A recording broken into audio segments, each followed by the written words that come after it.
Assalamualaikum warahmatullahi wabarakatuh. Pada kesempatan ini kita akan membahas tentang operasi perpangkatan atau pangkat ya dan akar. Di sebelumnya sudah kita jelaskan apa itu pangkat dan akar ya. Kita ulas sedikit. Pangkat itu adalah operasi itu berkalian berulang dengan bilangan yang dipangkatkan sebanyak pangkatnya atau hasil perkalian dari beberapa faktor dengan suku yang sama gitu ya. Jadi kalau ini X pangkat Y, yaitu X dikalikan dengan X sejumlah atau sebanyak Y, kira-kira seperti itu. Kemudian untuk akar, akar merupakan kebalikan dari operasi perpangkatan gitu ya, atau inverse dari perpangkatannya itu sendiri. Nah, kita bahas sifat-sifat perpangkatan yang perlu kita pahami, paling tidak ada 6 ya, nanti kita bahas sebelum itu, tapi kita akan tadi dari definisi ya, misalnya A dikali A dikali A dan dikali A, dan perkalian tuh biasanya kalau di persamaan kan bisa diwakilkan dengan tanda titik ya. Jadi, seperti ini. Nah ini bisa disebut bahwa 4 adalah faktor A gitu, yang ditulis sebagai ini A pangkat 4. Nah, seperti itu. Jadi sudah cukup paham ya, ini hanya mengulas. Nah, seandainya A dikalikan dengan A sebanyak atau seperti deret gitu ya, dari 1, 2, 3 dan sampai N, ini N merupakan faktor A yang ditulis A pangkat N, seperti itu. Atau N disebut pangkat atau eksponen. Nah, sifat-sifat perpangkatan itu yang harus kita pahami, ini ada 6 ya di sini. Yang pertama adalah yang ini seperti ini. A pangkat M dikali A pangkat N itu akan sama dengan A dipangkat M plus N. Jadi pangkatnya dijumlahkan. Kemudian yang kedua, seperti ini. Nah ini dibagi ya. A pangkat M dibagi A pangkat N itu akan sama dengan A dipangkatkan dengan M dikurang N. Jadi kebalikannya dengan sifat yang pertama tentunya. Kemudian yang ketiga, nih, seandainya ada pangkat yang bernilai minus, A pangkat minus N itu akan sama dengan 1 dibagi dengan A pangkat N. Kemudian yang keempat, seperti ini. Jika A pangkat M gitu ya, kemudian dipangkatkan lagi dengan N, itu akan sama dengan A dipangkat M dikali N. Pangkatnya dikalikan. Kemudian yang kelima, seperti ini. Misalnya A dikali B dipangkatkan N, itu akan sama dengan A dikali N dikali B kali N. Masing-masing memiliki pangkat N. Kemudian yang keenam, seperti ini. Ini sama dengan ini hanya ini dikali, dibagi, sehingga ya sama. A pangkat N dibagi B pangkat N. Seperti itu. Nah, ini sifat-sifatnya. Nah, ada tambahan sedikit nih. Jika A dipangkat minus N dengan N adalah bilangan bulat, maka sesuai sifat di atas, itu jika ada seperti ini. Ya. A pangkat N dikali A pangkat minus N, itu akan sama dengan A dipangkat N dikurang N. Atau pakai yang ini ya. Nah, ini karena di sini minus ya, tentunya di sini ya N ditambah minus N atau N kurang N ya tentu 0. Dan A pangkat 0 itu akan sama dengan 1. Atau uraiannya seperti apa? Kenapa A pangkat 0 itu sama dengan 1? Jadi seperti ini. Ini kan sama dengan ini ya. Kira-kira seperti ini. A pangkat N yang ini kan, yang A pangkat minus N kan sama dengan ini. 1 per A pangkat N, sehingga A pangkat N dibagi A pangkat N sehingga sama dengan 1. Nah, dari situlah kenapa setiap bilangan di pangkat 0 itu hasilnya 1. Nah, contoh soal seperti ini. Nah, menggunakan sifat-sifat tadi, kita bisa mengerjakan soal ini. Ya. C pangkat 3 dikali C pangkat 6 dikali C pangkat minus 2 tentunya adalah C di pangkat, nah ini dijumlahkan yang di atas nih, pangkat-pangkatnya 3 ditambah 6 ditambah minus 2. Nah, seperti itu. Nah, sehingga hasil akhirnya adalah ini, C pangkat 7. Kemudian yang nomor 2 sama ya ini. Nah, pangkatnya dijumlahkan saja karena ini C semua. Tapi kalau salah satu bukan C ya tidak bisa. Sehingga di sini C pangkat 2 ditambah 3 dikurang 8. Sehingga hasil akhirnya C pangkat minus 3. Nah, dari sifat yang ketiga tadi ya, ini bisa 1 dibagi C pangkat 3. Nah, seperti itu. Nah, untuk yang nomor 3 seperti apa? Ya, kita uraikan gitu ya. Artinya pembilang di pangkat 4, penyebut juga di pangkat 4. Kalau kita uraikan seperti ini. Kemudian yang pembilang diuraikan lagi. Seperti apa penguraiannya? Oh ini. 2 pangkat 4, X pangkat 3 dipangkatkan 4 juga. Sehingga dapatlah ini 2 pangkat 4. Kemudian yang sini adalah X pangkat 3 kali 4. Yang bawah juga seperti itu sama. Sehingga hasil akhirnya adalah ini. 2 pangkat 4 itu 16, 3 kali 4 12, sehingga 16 kali X pangkat 12 dibagi Y pangkat 8. Nah, itu tuh contoh soal dari perpangkatan. Oke, kita masuk ke akar. Akar perpangkatan seperti apa? Tentunya sifatnya adalah mengikuti sifat dari perpangkatan karena merupakan inverse-nya ya. Nah, misalnya ada seperti ini, A pangkat M dibagi N. Ya, ini seperti apa? Itu bisa ditulis seperti ini. Jadi, A di pangkat M kemudian harus diakarkan dengan akar pangkat N. Ya, seperti itu. Nah, dibacanya seperti ini. Akar pangkat N dari A pangkat M. Akar pangkat N dari A pangkat M. Jadi A pangkat M-nya diakarkan. Tapi akarnya adalah akar pangkat N. Nah, jika N-nya ini 2, ini tidak perlu ditulis ya. Misalnya akar 4 itu sebenarnya akar pangkat 2. Gitu. Nah, seperti itu. Nah, A ini berarti ini kalau ini bacanya adalah, kalau kita ikuti ini adalah akar pangkat N dari A. Gitu, kira-kira seperti itu. Ini sebagai bentuk akar N yang sebagai bentuk akar dengan N disebut sebagai indeks. N-nya sebagai indeks atau pangkat dari akar.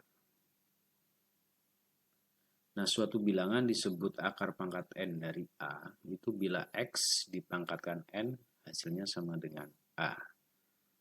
Atau bisa dituliskan seperti ini. Akar pangkat N dari A akan sama dengan X jika X pangkat N itu sama dengan A. Atau kita contohkan dengan angka biar lebih mudah, misalnya seperti ini. Akar pangkat 3 dari 8 itu sama dengan 2. Kenapa? Karena 2 pangkat 3 itu 8. Jadi sebenarnya cukup mudah ya. Nah, ini sifat-sifatnya. Jika Q adalah bilangan positif, sedangkan A dan B itu lebih dari 0, maka yang pertama adalah seperti ini.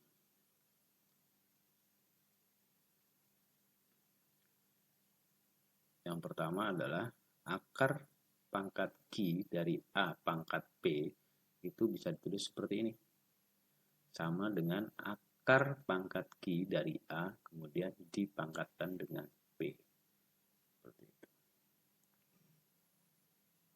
Nah, yang kedua ini sama ya. Ini akar pangkat dari Q, akar pangkat Q dari A dikali akar pangkat Q dari B itu akan sama dengan akar pangkat Q dari A dikali B. Seperti itu. syaratnya ini ya D-nya sama atau indeksnya sama gitu ya, sehingga bisa langsung masuk gitu. A kali B tanda akarnya cukup 1, di sini Q. Tapi kalau beda ya tidak bisa gitu ya. Misalnya sini Q, sini P ya tidak bisa. Kemudian ini masih sama, ini sebenarnya sama dengan ini, hanya ini kan bagi ya, sehingga ya seperti ini sama. Kemudian yang keempat, akar pangkat QR dari A pangkat P kali R itu akan sama dengan ini. Akar pangkat Q dari A pangkat P, atau R-nya ini saling meniadakan. Jadi kalau di sini ada pangkat, kebetulan sama dengan indeksnya sini, itu bisa dicoret kira-kira seperti itu. Kemudian yang kelima, seperti ini. B dikali akar pangkat Q dari A itu akan sama dengan ini. Akar pangkat Q dari A dikali B pangkat Q. Artinya B-nya masuk ke tanda akar, tapi saat masuk harus dipangkatkan dengan indeksnya. Nah, seperti itu. Nah, ini contoh soal seperti ini. 3 akar 75 ditambah akar 20 dikurang akar 45 itu berapa? Dan bagaimana menyelesaikannya? Yang perlu kita cermati di sini, ini tentunya indeks di sini adalah 2 karena tidak ditulis gitu ya. Semua sama, kebetulan semua sama. Nah, karena indeksnya 2, berarti masing-masing bilangan ini 75, 20, 45 itu harus kita faktorkan dengan angka yang bisa dikuadratkan, kira-kira seperti itu. Atau kalau kita jabarkan persamaannya jadi seperti ini. 3 kali gitu ya, akar dari atau akar pangkat 2 gitu ya, dari 3 kali 25. Kenapa 3 kali 25 gitu? Kenapa enggak angka yang lain gitu ya? Misalnya 5 kali berapa gitu. Karena 75 kan tidak hanya 3 kali 25. Kenapa? Karena 25 ini nanti bisa kita kuadratkan dan menghasilkan bisa kita akarkan dan menghasilkan bilangan bulat. 5 pangkat 2 gitu. Kemudian yang sini 20, kenapa 5 kali 4 bukan 10 kali 2 gitu ya. Karena 4-nya ini nanti kan bisa 2 kuadrat gitu. Kemudian sama dengan yang ini. Kenapa 45 harus 5 kali 9? Karena 9-nya nanti adalah ini 3 kuadrat gitu. Sehingga kita bisa uraikan seperti ini. Nah, kalau sudah seperti ini berdasarkan sifatnya tadi gitu ya. Tentunya angka 5 ini kan akan bisa keluar dari tanda akar, dan di sini kan 2 nih, pangkatnya 2, di sini kan sebenarnya kalau ditulis juga 2. Sehingga bisa saling meniadakan atau dicoret. Sehingga di sini jadinya adalah 15 dikali 3 gitu. Nah, seperti ini. Atau 3 kali 5 dulu gitu ya. 5-nya kan keluar gitu. Di sini 2-nya keluar, di sini juga 3-nya keluar. Sehingga ya 15 kali akar 3 plus 2 akar 5 minus 3 akar 5. Nah, kalau kita perhatikan ini sudah hampir selesai, tapi belum sederhana sekali gitu ya. Di sini akar 3, akar 5, di sini akar 5. Tentunya ini yang bisa kita jumlahkan. 2 akar 5 dikurang 3 akar 3 adalah menjadi minus akar 5 di sini. Yang di depan tetap 15 akar 3. Nah, sehingga hasil akhirnya adalah seperti ini. Oke ya, ini untuk soal nomor 2 seperti ini. Akar pangkat 3 dari 24 dikali akar pangkat 2 dari 48. Nah, ini yang perlu diperhatikan adalah indeksnya beda. Di sini 3, di sini 2. Sehingga ya tidak bisa kita langsung kerjakan seperti nomor 1. Ya. Jadi kita rubah dalam bentuk pangkat. Di sini adalah 24 pangkat 1/3, yang di sini 48 pangkat 1/2. Seperti ini. Oke. Setelah itu kita rubah karena ini menjadi sifat perkalian gitu ya. Sehingga pangkatnya jadinya penjumlahan. Jadi penyebutnya untuk pangkat ini penyebutnya kita rubah ke menjadi 6.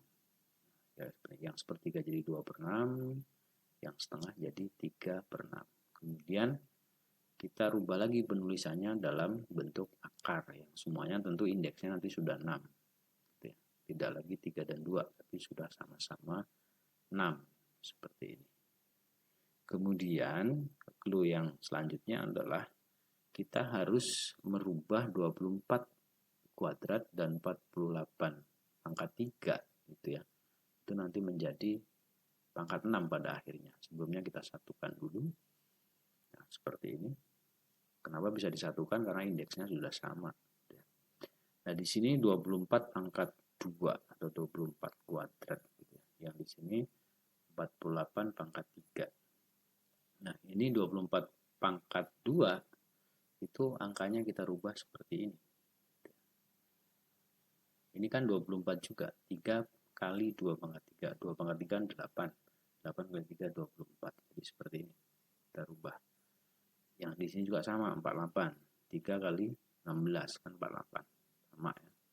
Nah, di sini nanti pada akhirnya ada suku yang mengandung pangkat 6 gitu ya. Nah, kita uraikan berarti ini dari sifat perpangkatan juga, ini kan 3 dikuadratkan dan juga 2 pangkat 3 dikuadratkan. Yang sini juga 3 di pangkat 3 yang 4 kuadrat juga dipangkatkan dengan 3. Sehingga hasilnya seperti ini. 3 kuadrat, ini 2 pangkat 6 dari 2 pangkat 3 dikuadratkan. Yang ini sama 3 pangkat 3, yang sini 4 kuadrat dipangkatkan 3 gitu. Nah, yang di sini ini nanti udah bisa keluar nih. Angka 2 dan 4 ini sudah bisa keluar di sini gitu. Karena ininya 6 sama dengan indeksnya, pangkatnya sama dengan indeks. Nah, 2 dan 4-nya keluar kan. Dan tinggal di dalam 3 pangkat 2 dikali 3 pangkat 3. Sudah, tinggal dihitung saja. Nah, ini 9, ini 27. Nah, jadinya seperti itu. Kemudian yang nomor 3, soalnya adalah ini. Nah, kalau ketemu persamaan seperti ini kan tidak bisa langsung dibagi ya. Karena di sini ada tanda pengurangan dan penjumlahan, bisa langsung dibagi seandainya tandanya ada kali dan bagi, tapi bukan di sini pengurangan dan penjumlahan. Nah, caranya adalah ini dikalikan dengan 1. Satunya apa? Satunya adalah menggunakan suku yang bagian penyebut tapi dengan tanda yang berlawanan, artinya dengan 1 minus akar 3. Nah, seperti itu. Jadi 1 minus akar 3 itu bukan disamakan bilang, tapi dilihat penyebutnya. Dilihat penyebutnya hanya tandanya di kebalikannya atau inverse-nya. Nah, dari sini ya seperti biasa tinggal kita uraikan, kita kalikan. Uraikan yang pembilang 1 kali 1 min akar 3 kali 1, kemudian 1 kali min akar 3 dan akar 3 min akar 3 kali min akar 3. Begitu juga dengan yang bawah, sehingga seperti ini. Kemudian setelah itu ya tinggal kita kelompokkan sukunya. 1 kuadrat ini minus 2 akar 3 plus 3 tentunya gitu. Akar 3 dikuadratkan ya 3.